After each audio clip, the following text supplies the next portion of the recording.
Hello everybody, Swimming Andrew here, and today's discussion is about pre-race. So it's going to be more about swimming, but you can definitely tailor it towards races, whether it's half marathon, marathon, bicycle races and such. But it's going to be more along the lines of open water, lap racing, and triathlons. But the main topics, they definitely apply. So go ahead and take a listen if you'd like. The main things we're going to talk about is the 48 hours beforehand, the prepping for the event when you're leaving, the 2 hours before your event, the warm-up option, and then right before your race. So without further ado, the first topic there is about the 48 hours beforehand.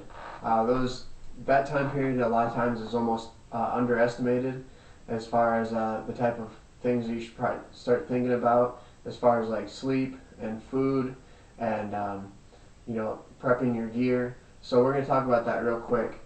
Something I'm going to talk about right now, and then it kind of applies throughout the rest of some of the other time periods, is kind of pampering your feet.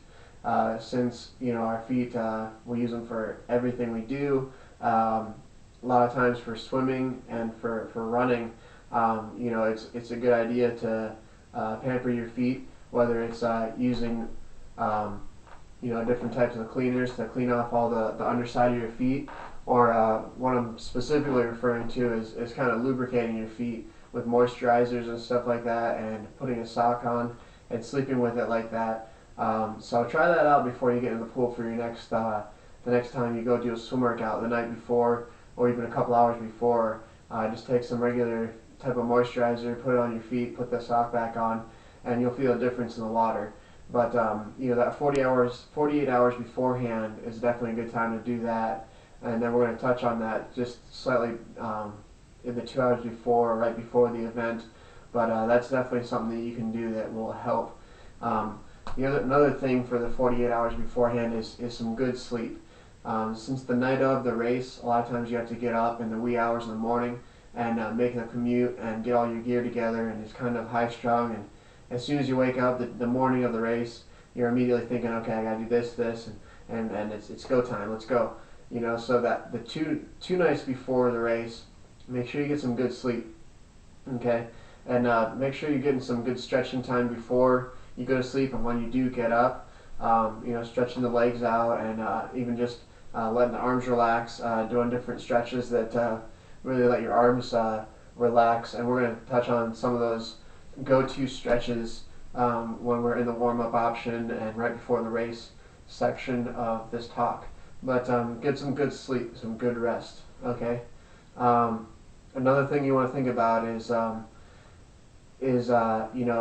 with the stretching, is those 2 nights before you can start working out your shoulder blades for the swimming concept.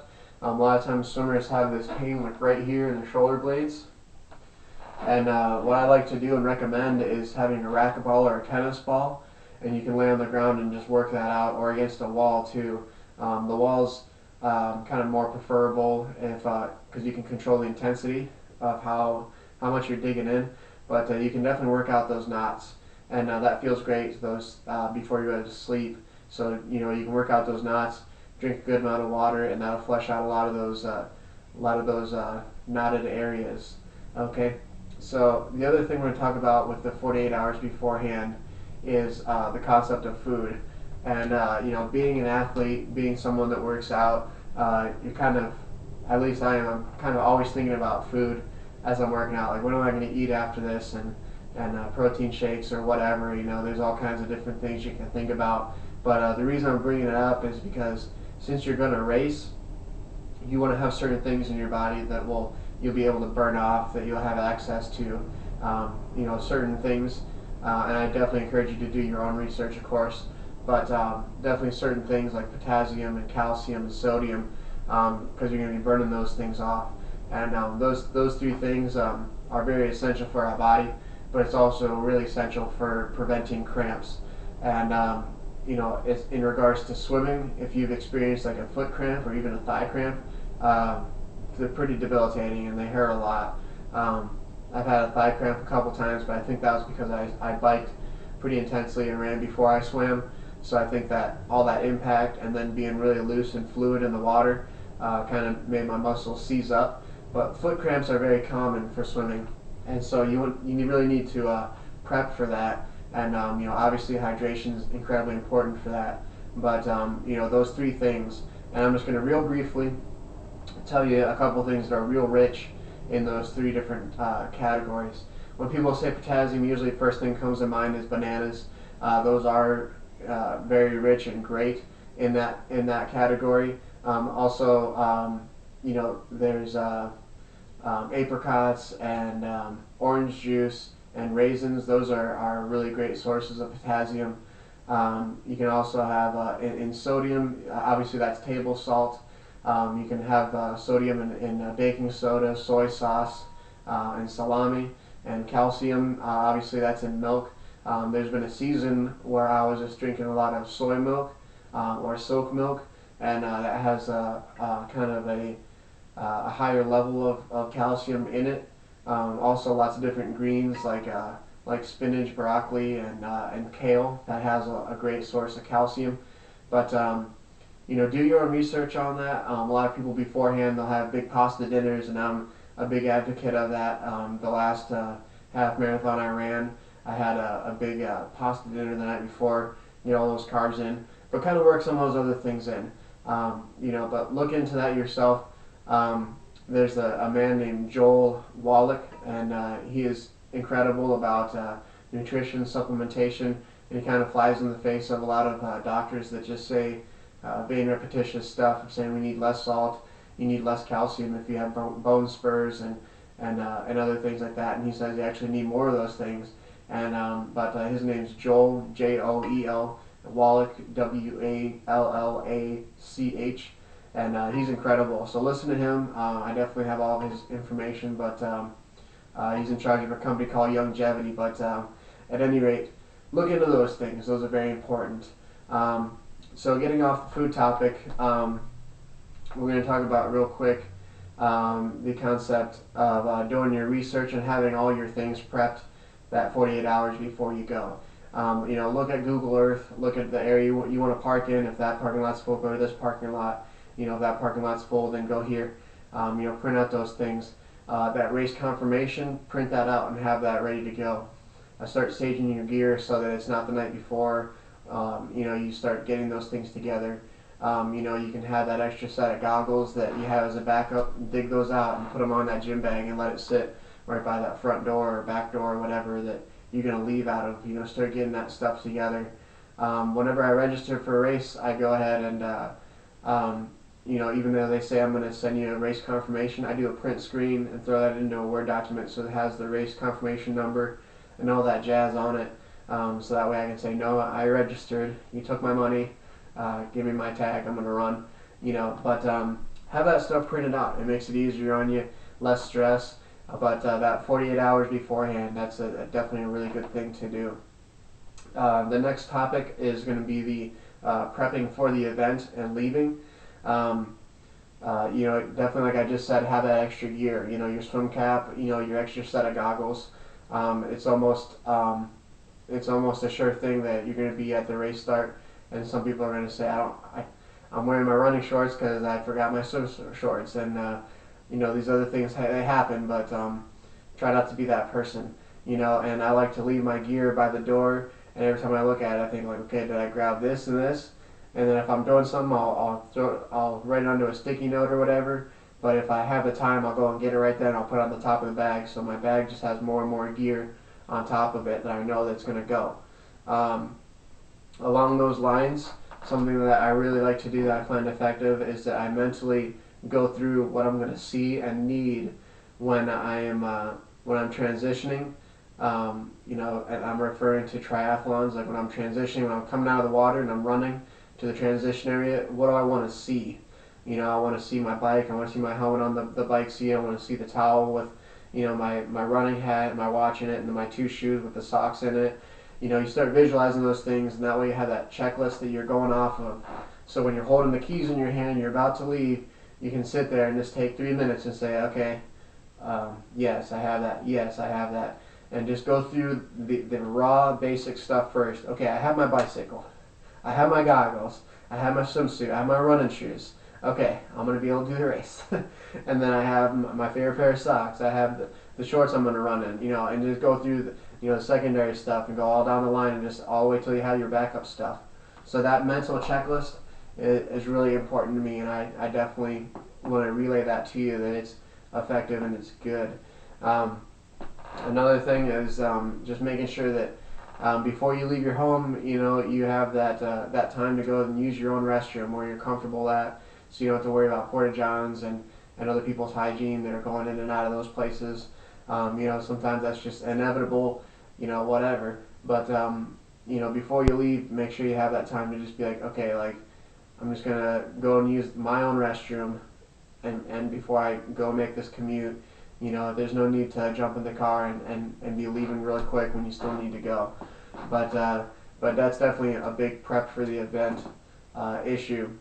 Another thing I want to point out is that before you leave, you can set yourself up for success and say, I have all this food here. What do I want to eat after the race?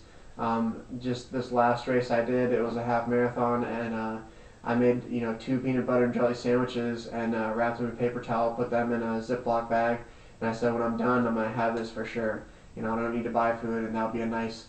I can just sit down and drink water and eat these, and that'll be it. So that's something that you can think about as you're leaving the house. And obviously, you want to have all your race confirmation. You want to have all your directions and everything, and just that good mentality of saying, okay, I know it's going to take me 25 minutes to get there. Let's give it another 10-minute buffer for gas or traffic or whatever. And then I want to get there and I want to have 20 minutes to set up all my gear and chat with other people and get my race confirmation stuff and check in and put on the chips and everything. And then I'll have 10 minutes of just stretching and being calm and relaxed. So that's definitely going along with the preparation to leave, is just having that timing issue ironed out in your mind and say, I'm going to wake up at this time, I'm going to be able to roll onto the floor and just relax and stretch for a little bit, and then I'll be able to look over, my gear's already right there, that's the clothes I'm going to wear, and this is the gear I need to pick up, this is, all these other things. So prep for the event. Okay, the next topic is the 2 hours before your event. Okay, this would be the next opportunity, that you could have to take that moisturizer and go ahead and lube up your feet, your calves, whatever you want to do. I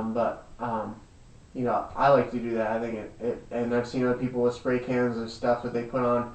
I don't go that far, but try it if you want, but that 2 hours beforehand, that'd be a good time to do it. That'd be another good time to go to the restroom, and just try to have some calmness about you. That 2 hours before, when you're driving in the car, you can just be starting to roll out your shoulders and let your neck relax, and just be calm. The training is done. You're not going to do any more. Don't do a bunch of push-ups or stuff trying to get ready for the race or whatever. Just be calm. What's done is done. You're just going to go and you're going to complete it and you're going to do good, and just have that successful mentality that it's all good. But let that calmness start to come over you.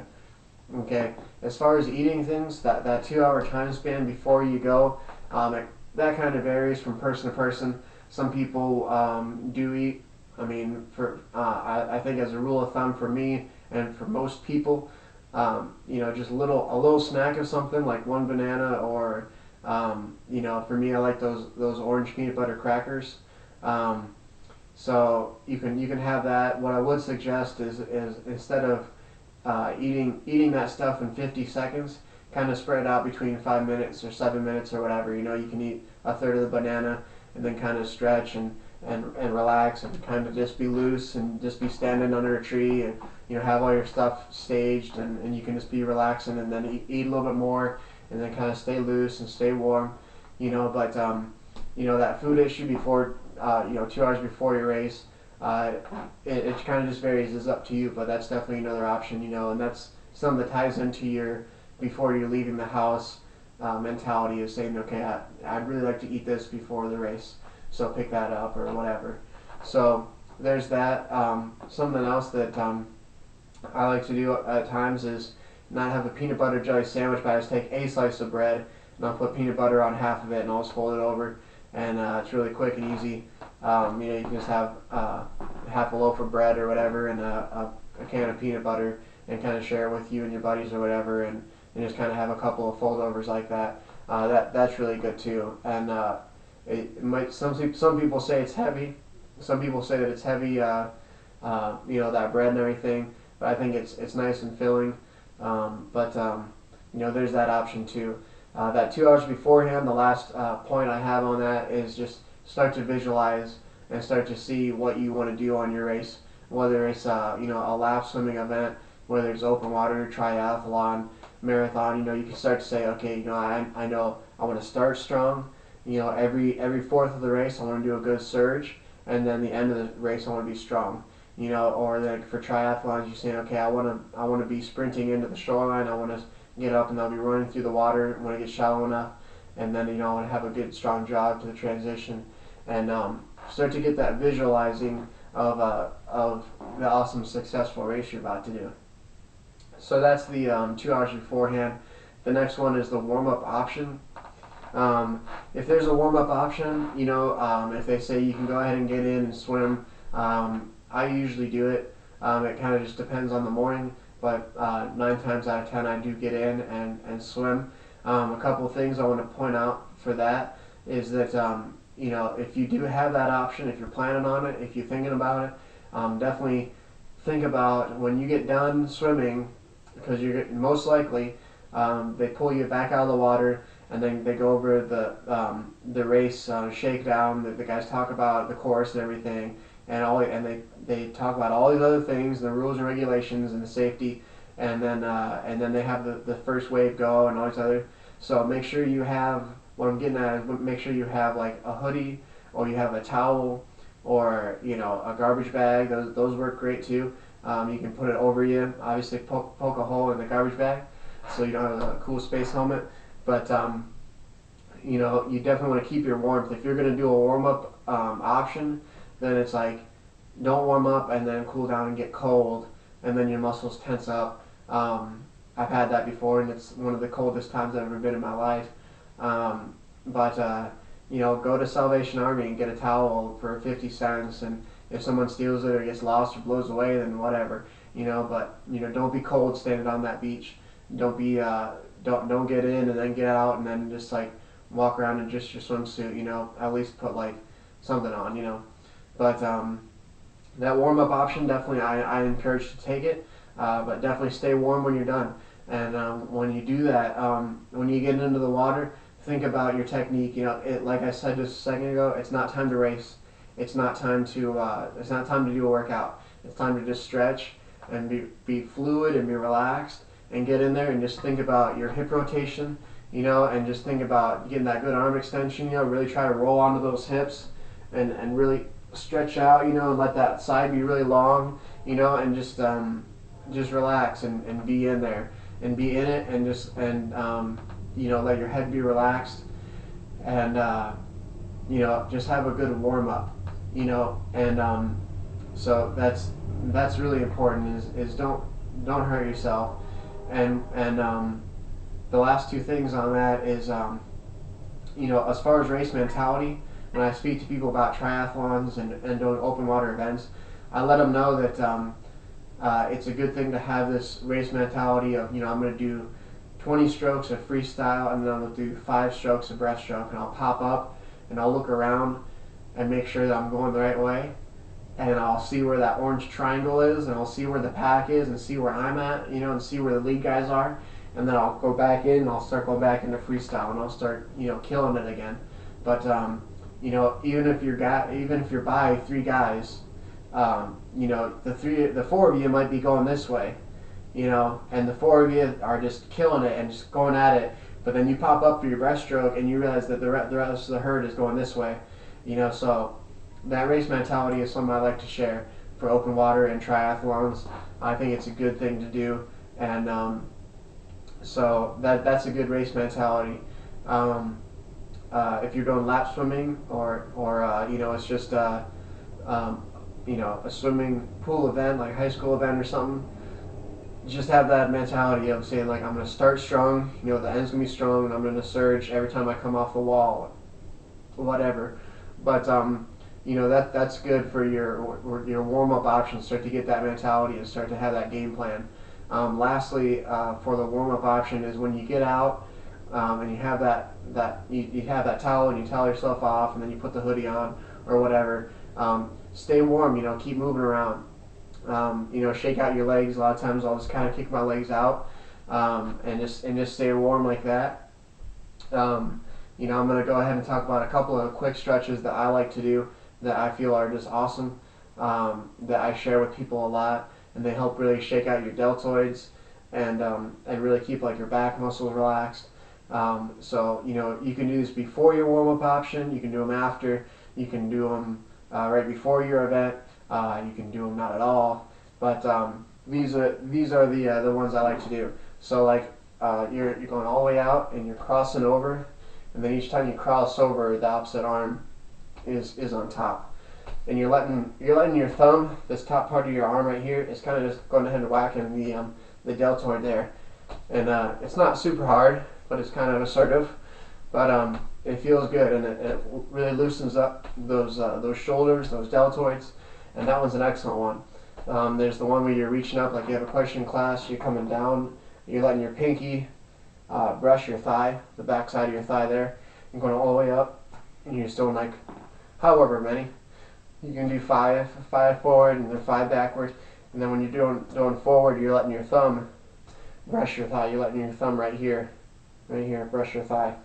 So you do that on both sides. That feels wonderful. And most of the time when I'm done doing the when I'm coming backwards like that, I'll kind of just really stretch that side and really kind of crack my back, let my spine align. It feels wonderful.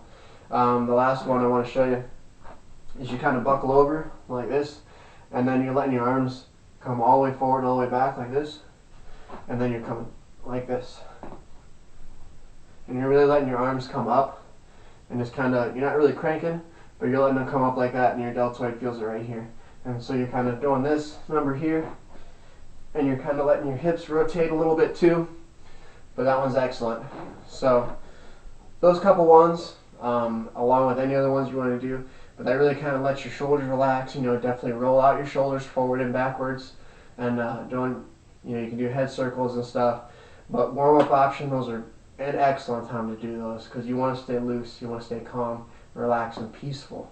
Okay, the last topic, and I'm sure you're looking forward to this. This is the last topic, but this is right before your event. Okay, you want to have looseness about you. You want to be relaxed. You want to not have any negativity. Get away from people that are intimidators, like veterans, or people that are intimidated by the event, or people that are talking about the water temperature and all this other stuff. Look, you're going to get in the water. Look, you're going to get in there, so don't worry about the water temperature. Don't even think about that. Say, I'm getting in, I don't care. So get away from those things. Don't let those things come into your mind and be thinking about all this other stuff. Stay true to your game plan, your mentality, your race mentality. And those people that are talking about that stuff, just relocate, just go over to the other side of the herd or whatever. So definitely keep those things away from you. Definitely start to kind of stage your game plan with what you want to do afterwards, and where you want to be in the herd. If you want to be in the first third of the herd, or all these different goals you have. Let's see. Yeah, the race plan we already talked about. Every 20 strokes, you want to do 5 breaststrokes. And as far as triathlons and swimming, sometimes I think that I want to just do like 70% arms. I want to use my arms. I want to be really efficient. The freestyle video I did talks about swimming efficiently and not letting the current or the waves or the wind beat you up out there. You got to roll into your hips, and trying to just be really efficient with your arms and save your legs, because if you're doing a try, you have to save your legs. I do want to talk about real quick is if you do have a foot cramp, the best thing, the go-to thing is get out and stand on it. If you're in a pool, if you're in the water, what I would suggest doing is, if it's your right leg, just let that leg go dead, like don't use it. Like just let it float or drag, and just try to pivot more on your left side, and just really just roll, and try not to use it as much. If your foot is cramping up a lot, what it feels like is it feels like the tendons in your foot are starting to cross over, and it feels like your foot's starting to fold in half like this. So what you could do is you take your foot and you push it against the other foot, like you're standing on one foot, but you're pushing down with the foot that hurts. Like if it was my right foot, I'd be pushing down with my right foot, and my left foot would be pulling up. So I'm trying to just push and pull and just have that resistance as if I'm standing on it, and just breathe it out. Just breathe it out. Focus on your inhales, because if you have a side stitch when you're running, you want to focus on exhaling on that side and breathing on the other. So if you have a cramp in your right foot, try to just be rolling on that left hip, and breathing real good, and then just digging in and just keep on breathing on every stroke, and breathe on your right side, and so you're rolling on your left hip. But that pretty much concludes the pre-race swimming, Andrew. I hope that this is very helpful for you, and by all means, when you're at every stage of this, go ahead and pray and have a little time of intercession, not only for yourself and for your mind to be at peace, but definitely for the other participants, the people that are volunteering, the people that are at intersections, the police officers, all these other things, because there's many races you'll go to where there's been a fatality in the past, or it's just unfortunate and it's tragic, but those things do happen. There's people that fall off their bikes and that's it. There's people that have been at marathons and they just their heart goes. So it's sad, but definitely have some time to pray, and that definitely precursors everything. And so that's it. God bless. Good luck at your race, and carry on. Amen.